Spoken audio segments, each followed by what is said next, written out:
But there's a lot of these people that surround Riley the Roofer that totally kiss his ass. They call him Dad, they call him Big Daddy, they call him Papa. And I just don't see the appeal. And getting back to Jeff saying that don't believe anything you see on YouTube. So if I'm going to take that, Jeff, are you playing me by, I mean, you seem to be upset with me. You unsubbed and you blocked me. But is this all like a joke? You know, are you trying to set me up or play me or something? You know, of all people, Jeff told me, oh yeah, you better have a thicker skin. But it's a lot different when it sort of happens to you, isn't it? You know, it's funny to laugh when it's happening to somebody else. But I do still have people on YouTube that I trust. My fault was my mistake was thinking that that Riley could be trusted in PMs.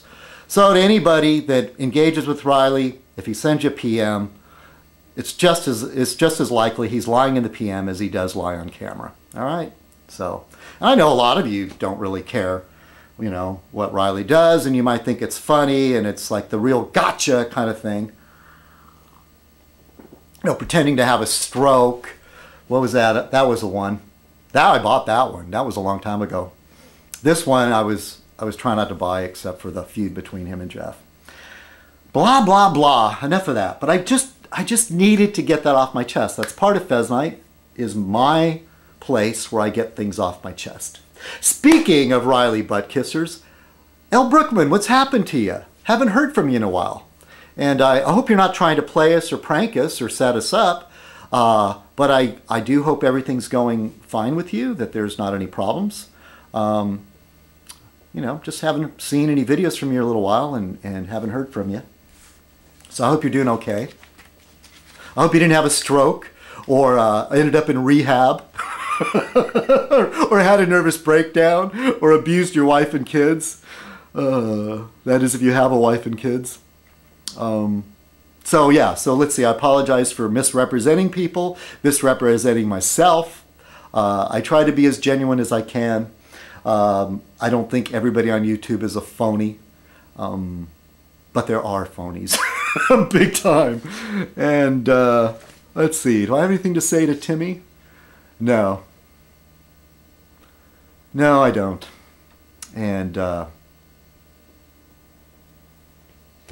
hello, Eileen. Oh, and I want to thank Kool-Aid Girl for thank you, Kool-Aid Girl, for posting a video on DramaTube and telling a little bit about what's going on with the Timmy situation. And so I want to thank you for that.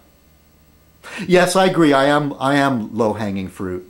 And in a way, Tim said that Jeff was like the Barnum and Bailey of YouTube. And P.T. Barnum, isn't he the one who once said there's a sucker born every minute? So that's that kind of mentality. It's like, who cares? We'll sew a monkey onto a fish and call it a mermaid. Oh, gosh. Well, what a cruel, evil man that was, huh? What he did to poor Jumbo. So anyway, you know, it's all about being evil. And hail Satan. Hey, Jeff, if you're not really mad at me, hell, you got me, you know? If you are, I'm sorry. But I felt the way I felt for a long time, but I genuinely liked you, and I wasn't going to start an argument with you.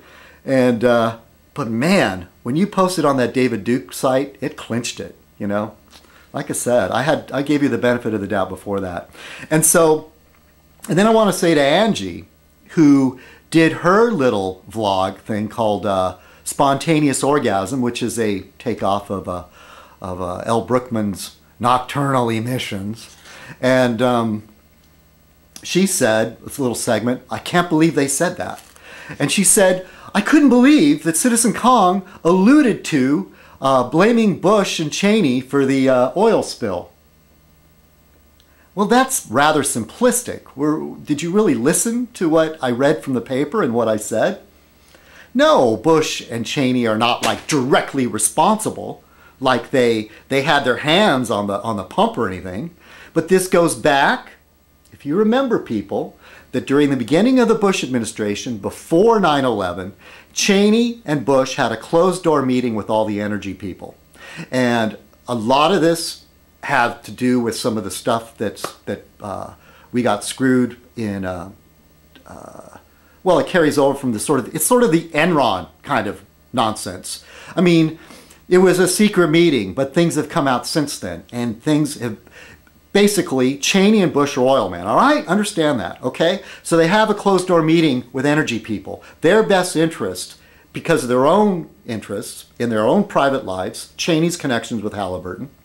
It's so simple. I feel stupid for having to explain this, okay? So their own best interests are aligned with the energy companies. And for profit and to make things easier for the energy companies, they would like to relax regulations on safety, etc., protecting the environment, etc. There was talk about drilling and mining on what was once protected land.